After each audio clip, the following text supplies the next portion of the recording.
What's up? This is your host, Non-Fungible TC, Non-Fungible today and Non-Fungible tomorrow. And today I'm starting my stream earlier. I do have a dinner tonight, but I do want to share with this news. I want to do an episode.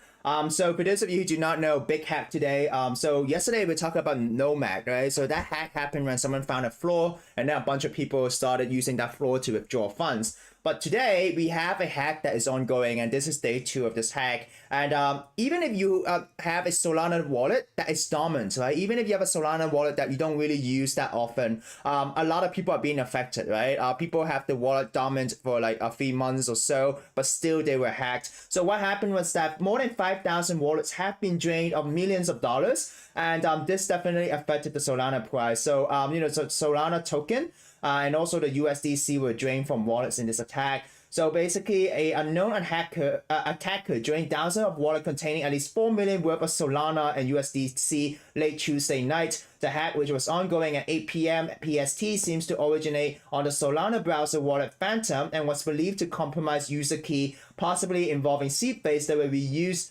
among wallets on different chain. So basically, you have a Phantom wallet. You create multiple wallets because those seed phrase are actually the same, right? You are unable to really escape from this hack. So a lot of people, when they're hacked, they'll usually tell you to revoke your permissions, right? Because you might have given some permission to some contracts to withdraw your fund. But basically, this one is very different. This has nothing to do with revoke permission, but it's more related about, so everyone is talking about revoke permission, right? But upon further digging and things what we know so far is that this might be a private key issue, right? This might not be a revoke permission thing. So the safest way right now, as Binance CC has said, move all your tokens into a centralized exchange, and so that they could be the custodian of your token for now, right? So basically what happened was that, and I think Fubar basically have a really good analysis of this, right? So widespread Solana private key compromise, right? Attackers stealing both native tokens, SOL token, and also FPL token, which is the USDC. It is affecting wallets that have been inactive for more than 6 months, okay? Both Phantom Slope wallet reportedly drained. So this is not exclusively for Phantom wallet, but it is for both two type of wallet, okay? Right now, unfortunately, the exploit cause is unknown. Might be an upstream dependency supply chain attack. Revoting approval will probably not help, only transferring to an offline hardware wallet. A sample attacker wallet here. So basically, if you have a ledger, if you have a hardware wallet that supports the Solana blockchain, you can move your crypto to that wallet rather than moving it to like a different generated Solana wallet of the same private seed phase. Because right now, it is the seed phase level that is being compromised, right? It is not the approval level that is compromised. So that's why more has to be done, right? So why doesn't revoking approval help? Because these SOL and SPL transfers are signed by the users themselves, right? Not transferred away by a third party using approval. So while you can revoke, it is likely that something has caused a widespread private key compromise, right? So this is the same logic as Ethereum. In Ethereum, if your account has been sending Ethereum to like a hacker, it basically means your private key has been compromised. And we covered this, right? I interviewed the founder of Revoke.cash. He talked about it, right? So if it's only NFTs or certain tokens that's being compromised, then it could be a permission issue. But if it's your Ether, right, being compromised, then it is your private key that's been stolen, right?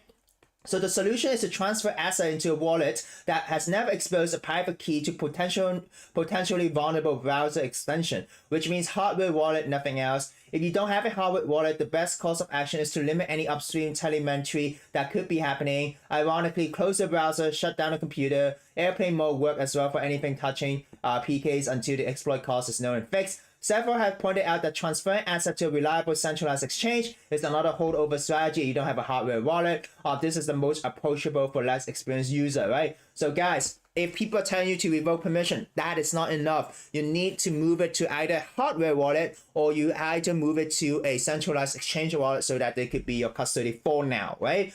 So if you look at this, this is really alarming, right? So Fuba also shared this. It seems that there's a massive widespread malware attack on GitHub, right? For those of you who do not know, GitHub is a place where programmers could share the code, deploy code and stuff like that. But it seems like currently more than 35,000 repositories are infected. So this was actually found out at the same time today, but this would affect security keys, AWS key, crypto keys, and much more. So there is speculation that this could be related.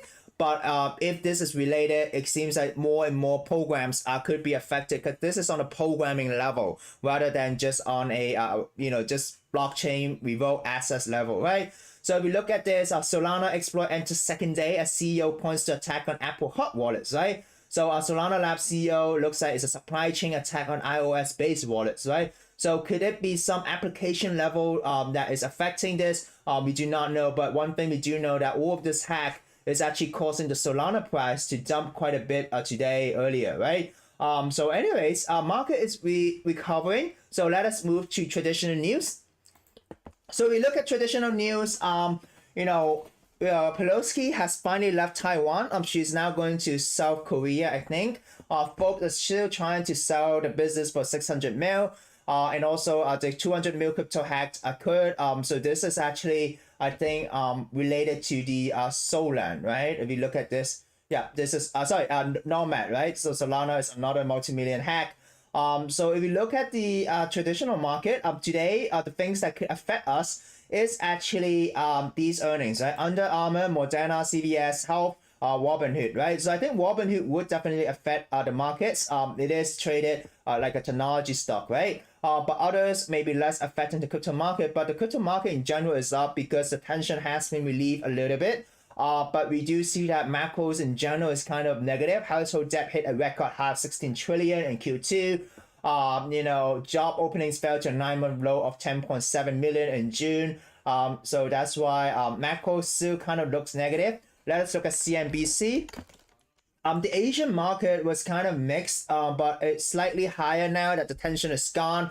Europe is kind of mixed as well. Pre-market is rising. And also Bank of England tipped for the biggest interest rate hike in 27 years as inflation soared. So basically, the Bank of England is broadly expected to hike interest rate by 50 basis points on Thursday, the single large increase since 1995. So all of what people is following the US interest rate hike, following the path. So definitely, maybe when this is confirmed, it could have some impact on the markets, okay? But not necessarily the US market, I think. Stocks, okay, so let us move to crypto news.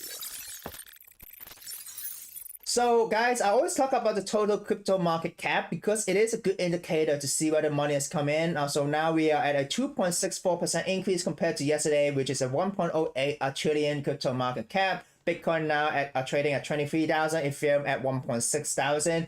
So we were kind of like trading sideways and then going back up. Now we're on an upward trajectory. Let's look at stable coins. Stable coins reduced, so basically it means that people are trading stables into crypto, right? So money is indeed going to cryptocurrency. Money is indeed moving to crypto. So if we look at this, Uniswap is doing quite well. Lighter protocol is doing quite well. Ape token is doing quite well. We'll talk about it. So basically, Gucci decided to accept Ape token for the market, and this is also the reason why, if we really look at it for a week, right? Ape kind of rocketed a bit, right? And it seems like, and this was actually before the announcement, right? So every time when you see things related to Yuga mooning, it basically means that something has leaked, right? And it's happened multiples of time, and this is not the first time. So all right, so moving on to crypto, like total market cap, kind of sideways, but we do see that we're slowly recovering back. And then we look at crypto dominance, Bitcoin at increased a little bit, 42.2, Ethereum a slight increase.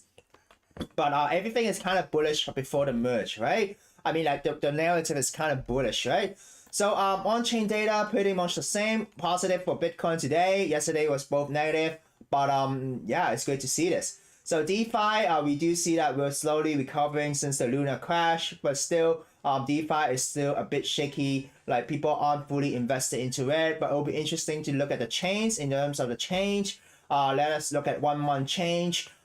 Definitely new protocols coming up, okay? Ethereum Classic, interestingly, because Ethereum Classic, people are worried that if the Ethereum 2.0 miners do not like it, they will stay on the proof of work chain, which is similar to Classic, right? But everything related to ETH is kind of rallying. Like optimism is kind of like a scaling solution, so that is also rallying as well. Today I want to share that I actually bought 500 Lunar Crush tokens, because basically Lunar is a platform where you can do analysis for cryptocurrency, and it shows you the social metrics affecting the crypto, and also exchanges and crypto influencers. And also they have an NFT dashboard which shows the social rank based on the discussions on social media, and it is actually a really cool analytics tool. So hopefully I could implement this more. It seems according to them, a lot of the coin of the day is Saylor token. So we'll see if the social metrics does affect the token price. Yeah, I just want to let you know that I'm now adding this to my toolkit,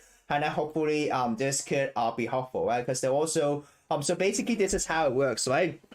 You create an account, you provide your opinion, and then using a crowdsourced opinion, they try to predict the prices, right? So right now, 74% of people who use this platform in the last 24 hours, 150,000 opinions, believes that Bitcoin will go up, right? So there's a buy signal right now, right?